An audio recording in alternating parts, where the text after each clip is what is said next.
বেটা বালের একটা ভিডিও বানাই এবার হন আমি এই ভিডিও একবার বানাইছি এই ভিডিওটা বানানোর পর ভাই পর্তুগালি বই আমি ভিডিওটা বানাইছি ভালো কথা ভাই বানাইলাম ভিডিওটা বানাইছি বউ একটা মহিলা মানুষ পুরুষের কখন বেশি ভালোবাসে ভাই আমি সত্যি কথাটা বলছি যেমন সত্যি কথা বলছি কীরকমের শোন একটা মহিলা মানে মেয়ে মানুষ প্রথম যখন তুমি বিয়ে করবা তোমার কিন্তু বউ কিন্তু অতটা ভালোবাসবে না তুমি দ্বিতীয় বিয়ে করো তাহলে তোমার বউ কিন্তু তোমার বেশি ভালোবাসবে কি লিখে জানো কারণ যে ভালোবাসাটা ভাগ হয়ে গেছে এই কারণে ভাই এই কথাটা বলার কারণে ভাই রাত্রে 11টায় আমি বাড়ি গেছি বাড়ি যাওয়ার পর ভাই মোটরসাইকেলটা যাইয়ে ঘরের সামনে থামাইছি আর দেখলাম কি হুম হুম করে ঘরে দৌড়ে গেছি আমি কি হলে ঘটনাটা কি দেখ হাতে পিছিয়ে একটা লাঠি ঠিক আছে বউরার সামনে দাঁড়াইয়া তুমি কি কইছো আমি কি কইছি মানে কয় আমি ভিডিও তো দেখছি তুমি কইছো কি হ্যাঁ আমি কি আমি আবার কি কইলাম তুমি বল 2 বিয়ে করবো আমি 2 বিয়ে করবো না হ্যাঁ কই নাই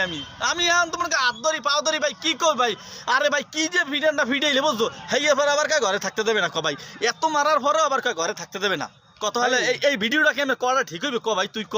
না না এই ভিডিওটা করা ঠিক হইবে না আমি ভাই আমি শোন আমি বউ নিয়ে কোনো কথাই কইছি না ভাই ঠিক আছে কোনো বউ নিয়ে কোনো কথা কইছি না ভাই বউ নিয়ে যদি কথা কও তাহলে ভাই আমি না তুইও ভাই এই যে তোর বউ যদি ভিডিও দেখে ভাই তুই আজকে ঘরে উঠতে পারবি না ভাই ঠিক আছে আমি যাই রাত্র 10টা আমার অফিসে বাইরেই আর 7টা 8টা বাজে হেইব বাড়ি চলে যাই যাইয়ে যদি দেই লাড়ি লই খারাপ হয়েছে গেটের সামনে তাহলে ভাই হেলে এই কথা কই কোনো লাভ আছে ভাই জ্ঞানজাম করতে পারবো না ভাই।